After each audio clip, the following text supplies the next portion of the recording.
अखण्डमण्डलाकारं व्याप्तं येन चराचरं तत्पदं दर्शितं येन तस्मै श्रीगुरवे नमः। हरिः ओम्। तव कथामृतं तप्तजीवनं कविभिरीडितं कल्मषापहं श्रवणमङ्गलं श्रीमदाततं भुवि गृह्णन्ति ये पूरिदा जनाः। ओम नमो भगवते Shri रामकृष्णाय। Readings from the Gospel of Sri Ramakrishna, and then thereafter we shall do some reflections on what we have read. We were in the chapter The Master with the Brahma Devotees, Part 1.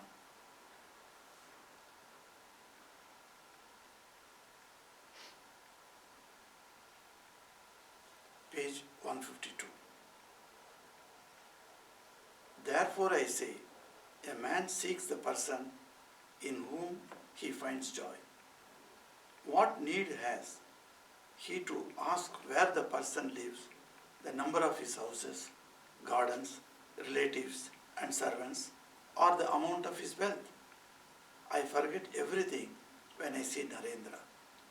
Never even unwittingly have I asked him where he lived, what his father's profession was, or the number of his brothers. Dive deep in the sweetness of God's bliss. What need have we of his infinite creation and unlimited glory? A Brahma devotee. Sir, do you believe in the reincarnation of the soul? Master. Yes. They say there is something like that. How can we understand the ways of God through our small intellects? Many people have spoken about reincarnation. Therefore, I cannot disbelieve it. As Bhishma lay dying on his bed of arrows, the Pandava brothers and Krishna stood around him. They saw tears flowing from his eyes. Arjuna said to Krishna, "Friend, how surprising it is. Even such a man as our grandsire, Bhishma, who is truthful, self-restrained, supremely wise, and one of the 8 Vasus, weeps through Maya at the hour of death." Sri Krishna asked Bhishma about it. Bhishma replied, "O Krishna, you know very well that this is not the cause of my grief. I am thinking that there is no end to the Pandavas' sufferings, though God himself is their charioteer." Krishna, an incarnation of God, was Arjuna's charioteer. A thought like this makes me feel that I have understood nothing of the ways of God, and so I weep. It was about 8:30 when the evening worship began in the prayer hall. Soon the moon rose in the autumn sky and flooded the trees and creepers of the garden with its light. After prayer, the devotees began to sing. Sri Ramakrishna was dancing, intoxicated with love of God. The Brahma devotees danced around him to the accompaniment of drums and cymbals. All appeared to be in a very joyous mood. The place echoed and re-echoed with God's holy name. When the music had stopped, Sri Ramakrishna prostrated himself on the ground and, making salutations to the Divine Mother again and again, said, "Bhagavata Bhakta Bhagavan. My salutations at the feet of the Jnanis. My salutations at the feet of the Bhaktas. I salute the Bhaktas who believe in God with form, and I salute the Bhaktas who believe in God without form. I salute the knowers of Brahman of olden times, and my salutations at the feet of the modern knowers of Brahman of the Brahma Samaj." Then the master and the devotees enjoyed a supper of delicious dishes, which Beni Madhav, their host, had provided. Wednesday, November 15th, 1882. Sri Ramakrishna, accompanied by Rakhal and several other devotees, came to Calcutta in a carriage and called for M at the school where he was teaching. Then they all set out for the Maidan. Sri Ramakrishna wanted to see the Wilson Circus. As the carriage rolled along the crowded Chitpur road, his joy was very great. Like a little child, he leaned first out of one of the side of the carriage and then out of the other, talking to himself as if addressing the passers-by. To him he said, I find the attention of the people fixed on earthly things. They are all rushing about for the sake of their stomachs. No one is thinking of God. They arrived at the circus. Tickets for the cheapest seats were purchased. The devotees took the master to a high gallery and they all sat on a bench. He said joyfully, this is a good place. I can see the show well from here. There were exhibitions of various feats. A horse raced around a circular track over which large iron rings were hung at intervals. The circus rider, an English woman, stood on one foot on the horse's back, and as the horse passed under the rings, she jumped through them, always alighting on one foot on the horse's back. The horse raced around the entire circle, and the woman never missed the horse or lost her balance. When the circus was over, the master and the devotee stood outside in the field, near the carriage. Since it was a cold night, he covered his body with his green shawl. Sri Ramakrishna said to him, did you see how that English woman stood on one foot on her horse while it ran like lightning? How difficult a feat that must be. She must have practiced a long time. The slightest carelessness and she would break her arms or legs. She might even be killed. One faces the same difficulty leading the life of a householder. A few succeed in it through the grace of God and as a result of their spiritual practice. But most people fail. Entering the world, they become more and more involved in it. They drown in worldliness and suffer the agonies of death. A few only, like Janaka, have succeeded through the power of their austerity in leading the spiritual life as householders. Therefore, spiritual practice is extremely necessary. Otherwise, one cannot rightly live in the world. The master got into the carriage with the devotees and went to Balaram Bose's house. He was taken with his companions to the second floor. It was evening and the lamps were lighted. The master described the feats he had seen at the circus. Gradually, other devotees gathered and soon he was engaged in spiritual talk with them. The conversation turned to the caste system.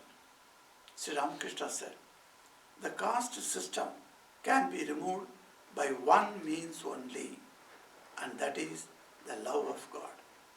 Lovers of God do not belong to any caste.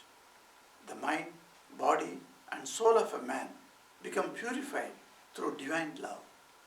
Chaitanya and Nityananda scattered the name of Hari to everyone, including the pariah, and embraced them all.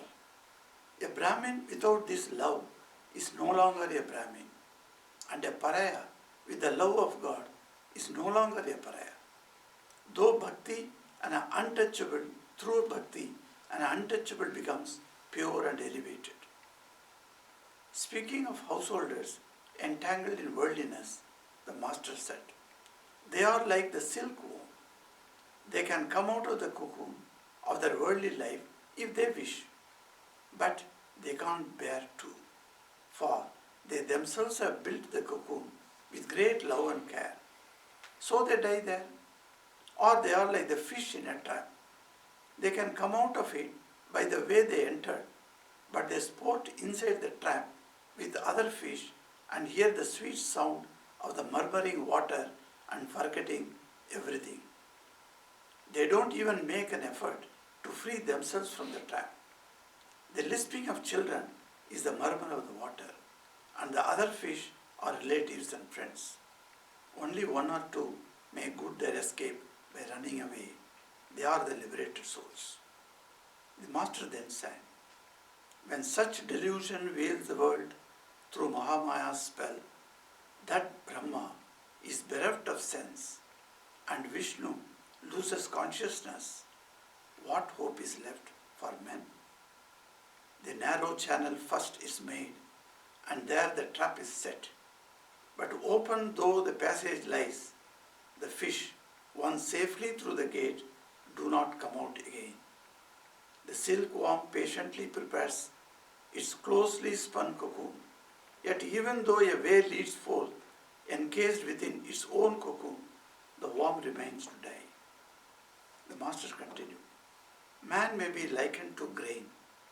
He has fallen between the millstones and is about to be crushed. Only the few grains that stay near the peg escape. Therefore, men should take refuge at the peg, that is to say, in God. Call on Him, sing His name, then you will be free. Otherwise, you will be crushed by the king of death.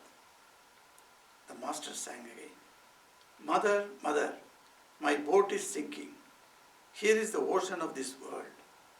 Fiercely the hurricane of delusion rages on every side. Clumsy is my helmsman, the mind, the stubborn my 6 oarsmen, the passions. Into a pitiless wind I sailed my boat, and now it is sinking. Split is the rudder of devotion, tattered is the sail of faith. Into my boat the waters are pouring. Tell me, what shall I do? For with my failing eyes, alas, nothing but darkness do I see. Here is the waves I will swim, O Mother, and cling to the raft of thy name. Mr. Biswas had been sitting in the room for a long time. He now left. He had once been wealthy, but had squandered everything in an immoral life. Finally, he had become indifferent to his wife and children. Referring to Mr. Biswas, the Master said, he is an unfortunate wretch. A householder has his duties to discharge, his debts to pay, his debts to the gods, his debts to the ancestors, his debts to the rishis, and his debt to wife and children. If a wife is chaste, then her husband should support her. He should also bring up their children until they are of age. Only a monk must not save. The bird and the monk do not provide for the morrow, but even a bird provides when it has young. It brings food in its bill for its chicks. Balaram. Mr. Biswas now wants to cultivate the company of holy people. Master with a smile. A monk's kamandalu goes to the 4 principal holy places with him, but it still tastes bitter. The reference is, at the 4 cardinal points of India, namely Kedarnath in the Himalayas, Dwaraka in the west, Rameshwaram in the south, and Puri in the east. A monk's kamandalu goes to the 4 principal holy places with him, but it still tastes bitter. Likewise, it is said that the Malaya breeze turns all trees into sandalwood, but there are a few exceptions, such as the cotton tree, the ashwatha, or the hawk plum. Some frequent the company of holy men in order to smoke hemp.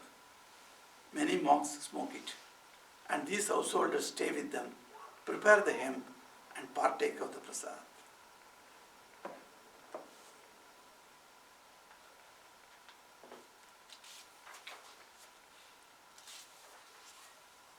So welcome to this, the Gospel of Sri Ramakrishna class. Last week we found Master was explaining that how when the Brahmagyanis realize Brahman, the body cannot remain. It can at the most remain for 21 days, he says. After that, the body must fall. So he says that after seeing Shivanath and the other Brahma devotees, he was really very happy. And seeing Shivanath particularly, he was very happy. And then he says to Shivanath, Keshav, that is his leader of the Brahma Samaj, he came one day to Dakshineswar. And then I wanted to hear how Keshav gives lectures. So I told him, you give a speech today. So Keshav gave an impromptu lecture.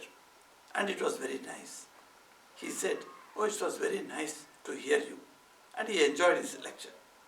But then he put a question to Keshav on that day. Why do you so often say such things? O God, what beautiful flowers thou hast made. O God, thou hast made the heavens, the stars and the ocean and so on. Those who love splendor themselves are fond of dwelling on God's splendor. So he says that how he gives a beautiful example here. In Dakshineswar there is a Radhakanta temple which is very famous. When we all go to Dakshineswar, after having Mother's darshan, we come to Radhakanta temple. And then in the Radhakanta temple one day, the ornaments were stolen. So Mathur Babu came to Master and said, and he was praying to the deity. He came and prayed to the Radhakanta devotee and telling, oh God, you couldn't save your own ornaments. What is shame? He's telling to Radhakanta. The image is there and he's telling to Radhakanta. Hearing this, Master got upset and he was very bitterly, he's commenting. He said, the idea? I said to Mathur, does he who has Lakshmi for his handmaid and attendant ever lack any splendor? Those jewels may be precious to you, but to God they are no better than lumps of clay. Shame on you. You shouldn't have spoken so meanly. What riches can you give to God to magnify His glory? Really, when you see that, sometimes we bring, many things. We bring food for Thakur, and then we bring other things. We bring for ashram the needed things. And in what way you can give to God what He has not given to you? So whatever we have received from Him only, and the same thing we now give as an offerings. And in that also, even if it's a small offering, you take pride. So even somebody brings a packet of biscuits, and how they tell the children, so happily, today I took biscuits and Swamiji enjoyed the biscuits. So what is the matter of having a pleasure in telling that I have offered, and that offering, because of His grace only you are able to offer. So when you offer in a temple to Lord, and you must think that by your grace I am offering this to you, not because I am capable of offering it to you, because the capability was bestowed by the Lord's grace. So that's what he explained to him. And then he speaks about the Brahma devotee is asking, sir, do you believe in the reincarnation of the soul? It's a very interesting subject, Swamiji gave 3 lectures on reincarnation in America. You can read that in Jnana Yoga, it comes. And each lecture is so wonderful. And he gives very methodically, but in a very scientific way, he tries to prove. And there is a very beautiful book on reincarnation. I used to always recommend our devotees to read that. It is called The Many Mansions. So Many Mansions is the title of the book. So the lady who has written this book, very beautifully she has written. It's an eye-opener for me when I read first. And in Belur Math, our Swami Bhajananandji, who was a teacher in our training center for the brahmacharis, he used to recommend this book. You must read. Anyone who starts spiritual life must read the book. He would recommend this book. One of these recommended books. So this book, the author, she says, she gives a beautiful explanation of the law of karma and how the law of karma is impinging on our lives and how it makes us feel certain things for which we are not getting answers. For instance, she raises some questions. Why some people choose to be lonely or alone? Why some people get entangled in family life? Why some people have so many children? Why some do not have children at all? And like that, in family life, you find in the Grahastha life, lot of things, there are questions are coming, but no answer you are getting. So some of the things, she says, can be explained by the theory of law of karma, if you can understand it rightly. So she says in the introduction, I am not asking you to believe what I am proposing. You read it and you think for yourself, is there any better answer than the law of karma? She is asking the question. So when we think on many of the family problems, our life's problems, we find it's very great thing to understand what is law of karma. So that she brings the principle of reincarnation, known to the Hindus for many ages ago, and to the Buddhists and to the Jains. She says that this theory of reincarnation is one of the pivotal point in removing some of the tangles in the life. She says you can untie some of the threads that have been very complicated through this theory of reincarnation. And she explains very beautifully, and it's only a very 150 pages books, but it's excellent book. So, but finally she says the entire law of karma cannot be understood by our little minds. She also comes to the same conclusion. And Sri Ramakrishna very clearly puts it to us. How can you understand the ways of God through our small intellects? Many people have spoken about reincarnation. Therefore, I cannot disbelieve it. Why? The many people means he is not talking about the ordinary people. He is talking about Mahabharata Bhishma. Bhishma says, you see how humble Bhishma is, such a great man. He was given that boon that he will die only when he wants. Such a boon nobody gets. Nobody in the earth can think like that. We do not know when the death will come. Only it said Parishit knew in 7 days he is going to die. But otherwise we all do not know when the death is going to come to us.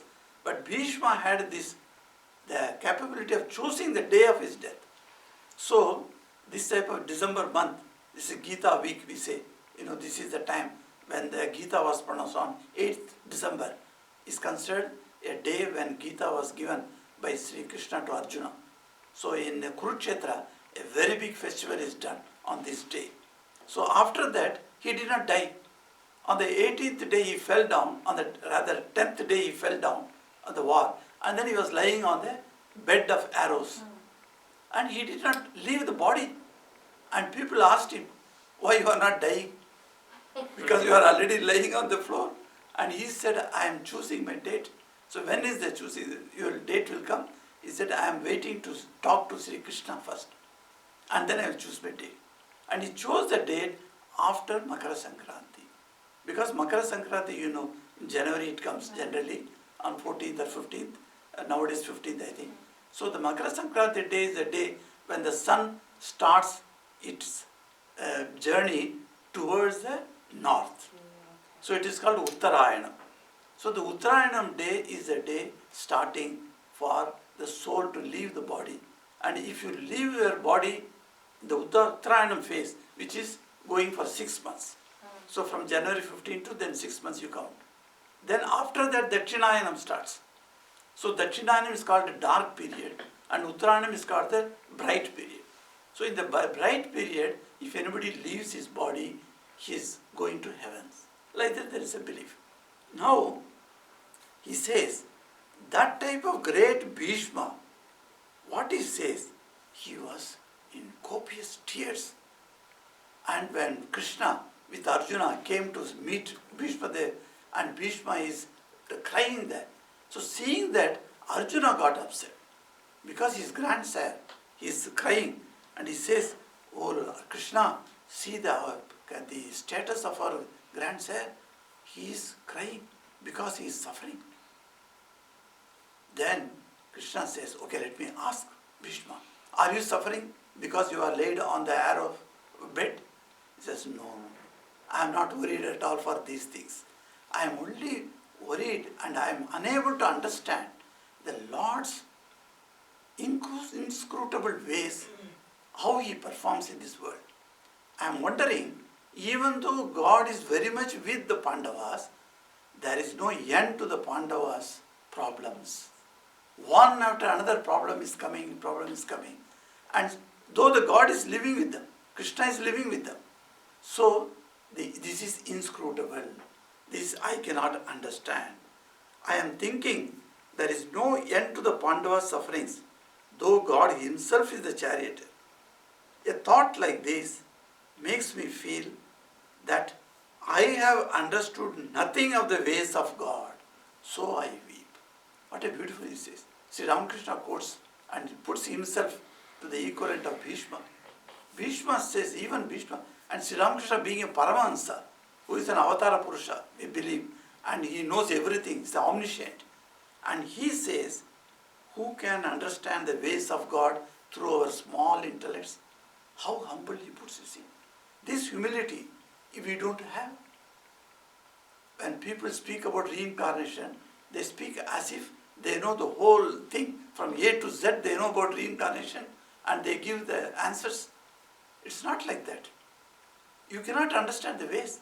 Even after explaining from this book many mansions, you may be able to grasp some of the ideas. But even then, after that you will find, see, that certain things cannot be explained. Even by the law of karma, by the reincarnation. Recently somebody sent me once 2 videos. One video shows a small girl just started speaking, maybe 3-year-old or 2.5-year-old. And the mother is sitting in front of her and she is telling her, Sariga, Sariga, Sariga, like that she says, one raga, melody she takes up. Immediately the girl says the name of the raga. There are 64 raga types are there. So, one after another the lady is putting to her and the girl is immediately, she is unable to even sit properly. The body falls down because small girl and she is coming up again and then she immediately replies the raga name. This is one instance, it reminds me of the reincarnation. Because in the previous life, she must have been a great soul of a great musician. And she died with the knowledge of the raga. And the raga knowledge is manifesting even at that small age.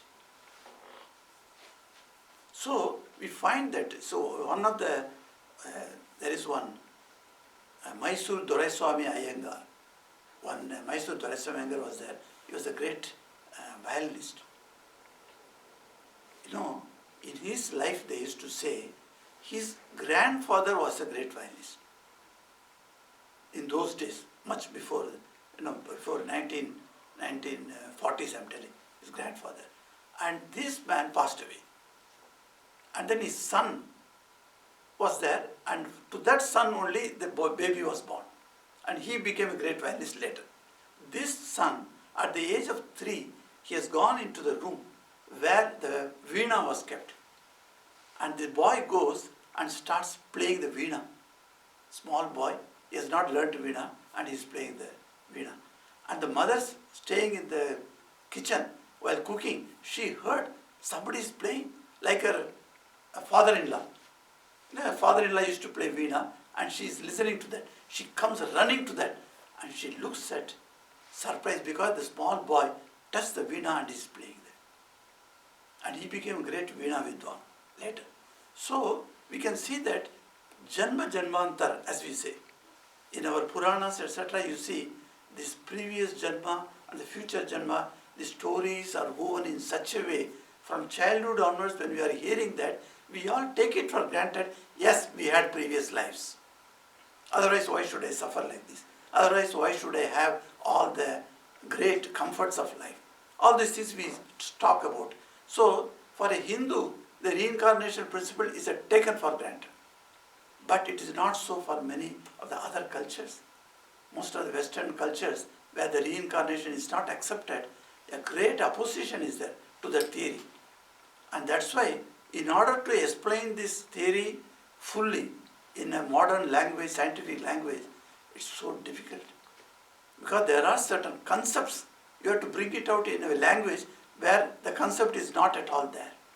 In Sanskrit and Indian languages, you have the concept ingrained. So from the ancient literature, if you take up, all such ideas are there. So the words are there for that. So the concepts have got certain words, but in those places where the concept itself is absent, the words are not created, so that you cannot have the idea. So that's the point of the problem here, to understand the reincarnation. But Sri Ramakrishna here, he accepts, yes, there is something like that. But always, because he himself has spoken about the reincarnation. Yesterday in mother's class, I was telling about one incident about Gopal Irma. Gopal Irma, she was a great devotee of Gopal, that is Krishna. And she had a small vigraha of Gopal, and she used to think that Gopal is not in that statue. Actually, he is living. He is walking with me, he is going with me, he is sleeping. She would make the baby sleep, and then she would feed him. All these things is going on. And this Gopal Irma, Ramakrishna used to tell her, you bring some sweet for me. He used to ask her. So she would make some sweet and come. Whenever she would come, actually she was a poor lady, a widow, and she is staying there in a temple, in a Krishna temple she was staying, little away from the Chinese, and she had to carry the boat, and boatman also she has to pay the fare, you see, then only she could come. Already she is a poor lady, and she doesn't have money to take her life, and at that time, Sri Ramakrishna is asking her to make some sweet and then bring. Now, she's telling others, what Thakur is asking me to bring this sweet meat, and I don't have money to purchase things also, but he is telling how I will get it, etc. She is worrying, and she is telling others. So this actually spread among the devotees. So Naren heard this. Naren one day came to Master and told him, sir, what is this? People are scandalizing about you. They are talking scandal. So what is the scandal? They are telling poor lady that Gopal Irma, and you are asking her every time to bring this sweet, that sweet, etc. And very costly sweets you are asking her. From where she will bring? So from tomorrow don't ask her anything. Naren is advising Master. Master said, how can I explain to you? This lady was the hunchbacked woman who made a plate full of meats, and brought it when Sri Krishna and Balaram came and walked through the streets of Mathura. At that time, Krishna was so busy, he was going to meet his uncle, Kans. So he was very busy, but he was going through the streets. Hundreds and thousands of people have gathered from their homes. They are all from the balconies there. Some people are looking at Krishna. Some people have come into the streets, and there is a big crowd in the streets, and they want to see Krishna. A young boy of 12, 13 years old, and he is walking in the streets. And when he walks in the streets, the whole street as if the sun god has come down on the earth. It was so bright. And Krishna, though dark complexion, and Balaram is very shining complexion. And both of them are walking as if sun and moon are walking on the road. And people are joyously witnessing this. And now many people coming and giving gift. So this old lady, this Gopal Irma, was that old lady who brought a plate full of sweetmeats and gave to Krishna. He took one or two, and since he didn't have time, he left it and he told her, I will take later. And that is what being done now. See, very clearly, we can understand from this import that Sri Ramakrishna was Sri Krishna earlier, and this Gopal Irma was that old lady who prepared fruit sweetmeats for him. Likewise, there are many instances we find. He says the previous birth he was so and so, so he has come to me now. Like that Sri Ramakrishna says about many people. So the previous birth, the reincarnation, getting a new birth, this has been quietly, this is accepted fact. But then there are many more questions that are in our life which cannot be answered even with the theory of the reincarnation. At that time, what should be our attitude? Should you say there is no theory of reincarnation because we cannot explain? Or should we be humble and say, in God's ways we cannot understand? This is the humility that he teaches us. So, and this humility Bhishma they also had. And then they all come to, then the worship started. In the autumn, sky was flooded, the trees and creepers of the garden with its light, etc. Very beautiful description of Yam here. And then, when the music has stopped, Sri Ramakrishna prostrated. This is when you go to temple. Now, this also we learn from Sri Ramakrishna, how Yam has very beautifully has written down all these things. He says how he prostrates. It's a wonderful thing to learn from him. When you go to temple, how do you prostrate? I say to people, just you stand there and do like this. It's not like doing namaste. You have to bow down on the floor, you have to fall down, making salutation. He says, Ramakrishna prostrated himself on the ground and making salutations to the Divine Mother again and again and said, Bhagavata, Bhakta, Bhagavan. He says, my salutations at the feet of the Jnanis, my salutations at the feet of the Bhaktas. I salute the Bhaktas who believe in God with form. I salute the Bhaktas who believe in God without form. I salute the knowers of Brahman of olden times, and my salutations at the feet of the modern knowers of Brahman. Then the master of the devotees enjoyed his supper. But these salutations is a great thing. And he says, Bhagavan, Bhakta and Bhagavata. Bhagavata, is one of the scripture. It's called Srimad Bhagavatam in Sanskrit. And this Bhagavatam deals with the Sri Hari's advance and different times and scale. And you find up to the 10th chapter, it goes on talking about Hari's incarnations. All the 10 incarnations come there. And then 10th and 11th, it speaks about Sri Krishna's life. So you get a detailed Sri Krishna's life, and this is an authoritative book on Krishna's life. So some people ask me, there is no mention of Radha name in Bhagavatam. So is Radha just a conjecture, mental conjecture? I said, yes, there are many views about that, but Bhagavatam does not mention, the name of Radha. But it mentions about the gopis, but not Radha. But then they say that, then some people describe Radha as the Hladini Shakti of Sri Krishna. When incarnation comes, he has got many powers, and those powers also can take the Jnana Shakti of Sri Ramakrishna came in the form of Mother Sarada. We find it. So the Krishna's avatara, the Hladini Shakti, the Shakti that gives pleasure, that came out as Radha. That's how the Vaishnavas interpret that. So he says, once he was sitting in one place, and in that place, same Brahma Samaj only, and the book was there, that Pandit was speaking about the Bhagavad Katha, and then Bhagavad being told, the book, Bhagavad, the book was kept, the devotees were sitting. And he found a light emanating from Sri Krishna's image, touching the book and going to the Bhagavata, then going back to Krishna's image. So it's like a triangle. So touching all the three. So Bhagavan, Bhakt and Bhagavata. So these three are to be respected. This is given the same type of respect, he says. So none should be decried. He says Bhagavan, Bhagavata and Bhakta. That's why he prostrates. He says, my pranams at the feet of the Bhaktas, my pranams at the feet of the Jnanis, etc., he says. Then we came out on another day, Wednesday, November 15th. There, accompanied by Rakhal and several other devotees, Sri Ramakrishna is traveling in a carriage to Calcutta.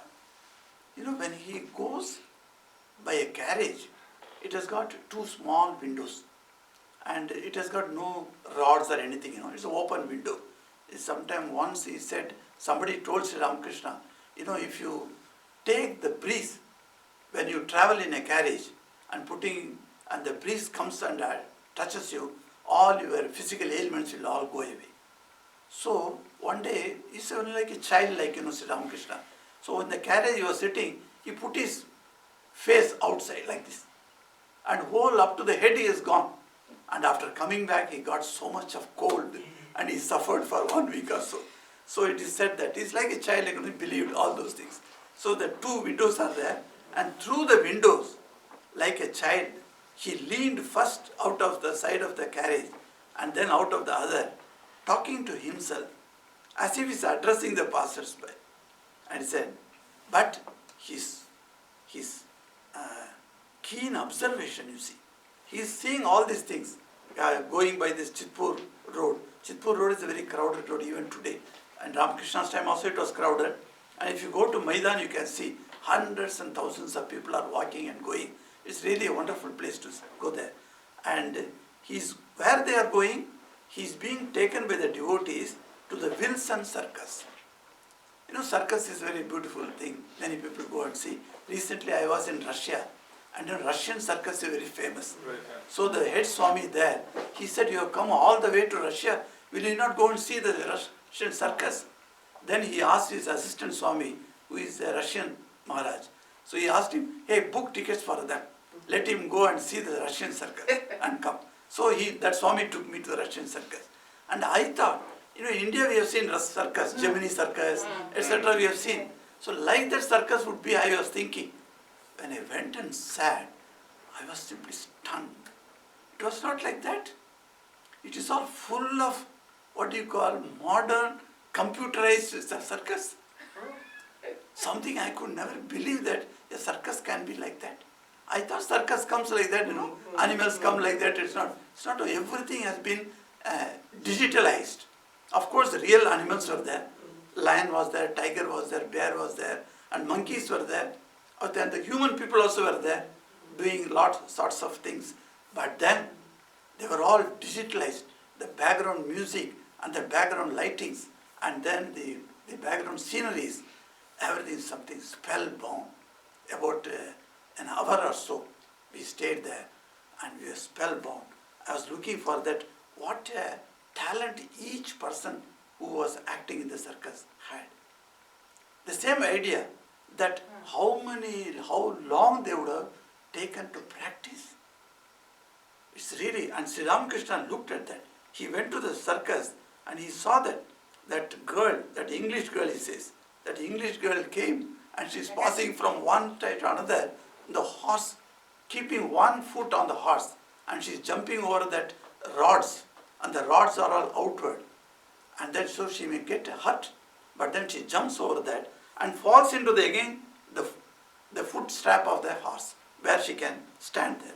So like that, and he says, the horse raced around the entire circle, and the woman never missed the horse or lost her balance.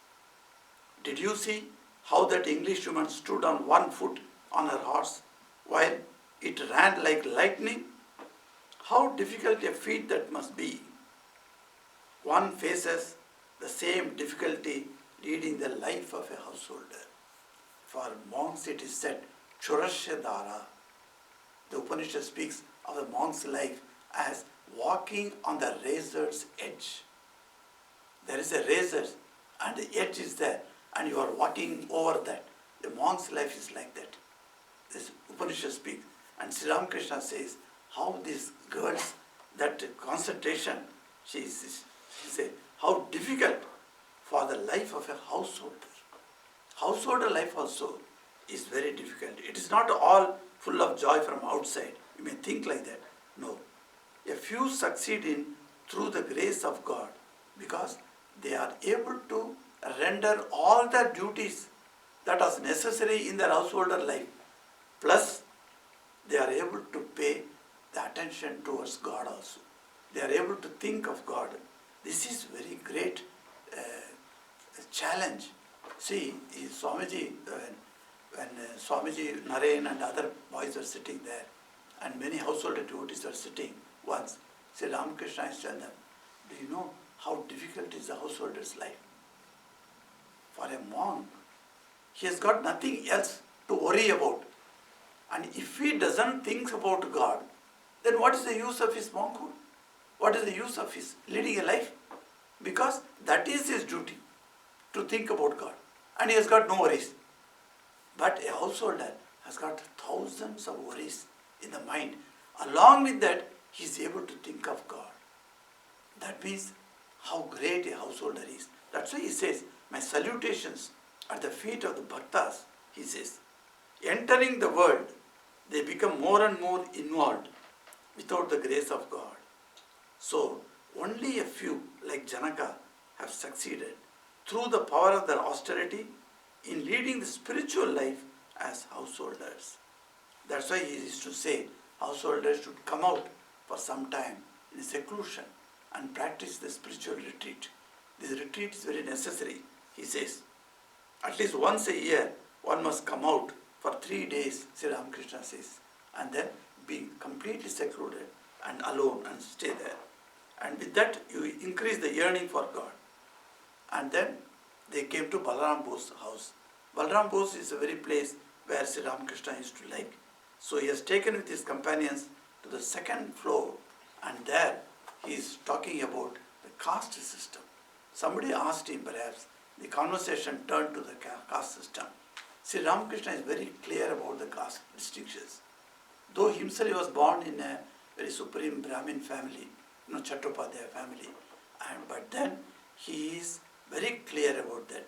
He doesn't believe in the hierarchy of caste, that one caste is higher than another. The lower and higher, this concept is not there with him. And he says, all the devotees belong to one caste. Finished. Even Swamiji followed this principle only. When he started Belur Math, he made all the caste people sit together in one pangat and fed them. No caste distinction. If you are a higher caste, you should sit separately. No. All castes will sit together at one go, and then you feed them. So that's how Swamiji started Belur Math. And that is, even now it is followed. So in Belur Math or in our place, we do not differentiate the caste as a higher and lower. You see, wherever you are born, whatever caste you are born, it's all right. But that doesn't mean that you are lower than somebody who was born in some other caste. So he says that. That's why in Belur Math, even for the selection of monks, we do not look for the caste. There are some traditions in India, even now, where caste is seen as a primary qualification to become a monk. So in South Africa, there was a devotee, there is a devotee still there, and his guru, Swami Shiva Padananda, gave him a command. At the age of 60, you will take monkhood. So when I went there, his age was about 53 or 54. So within 6 years, he has to take sannyas. And he had 2 sons, 25-year-old and 22-year-old. Both the sons were killed in a car accident on the Maha-Ashtami day, when in the ashram you are sitting and doing the Durga Havan. Chandi Havan we call it. That Chandi Havan he was performing, at that time his 2 sons got killed. And he was quite a spiritual person, and then he had no children after that. And his wife also is a very good lady. Even now she is there. Sometimes she rings me up. And that lady is such a wonderful spiritual lady. And both of them lived spiritual life. Afterwards they were just like not a husband and wife, they were like a brother and sister. And they lived their life. And he was waiting for his age 60 so that he can take sannyas. So naturally, in Belur Math system, we don't give sannyas to those persons who are already married. So a boy has to come before marriage. So what happened to him was, so I wrote to some of the Rishikesh, I wrote to some of the ashrams. One ashram I wrote, sent back a letter that, is he a Brahmin born? So I told them, no, he's not a Brahmin born. He belongs to some other caste perhaps. So then they said, no, we don't give sannyas to such people. Then I had to contact our ashram in Haridwar. And Haridwar ashram Swamiji arranged. There is another ashram there.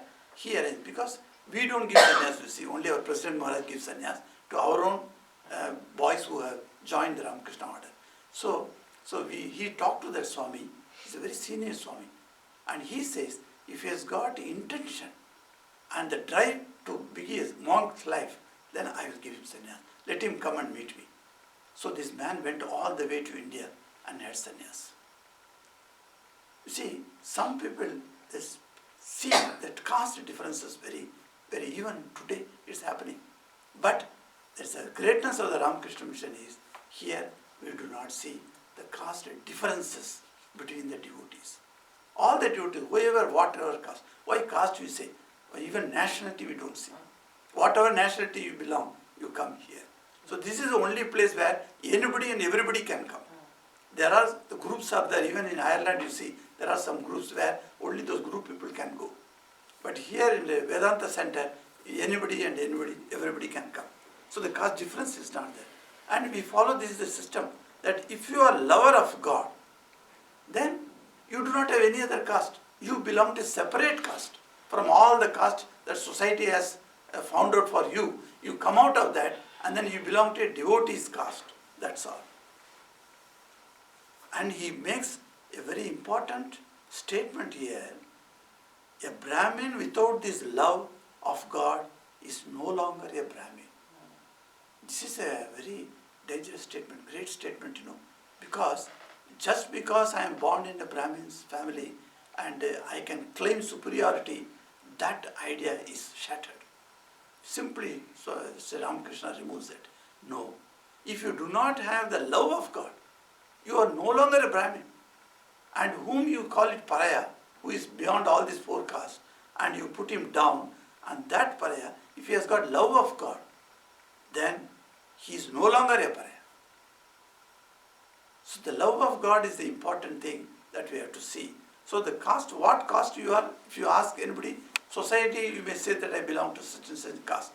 But then, when you come to the Vedanta center, you cannot claim any superiority, or you cannot be falling bad or feeling bad or sad about your inferiority about your caste. So here, we are all one caste. We belong to one caste. We shall continue later.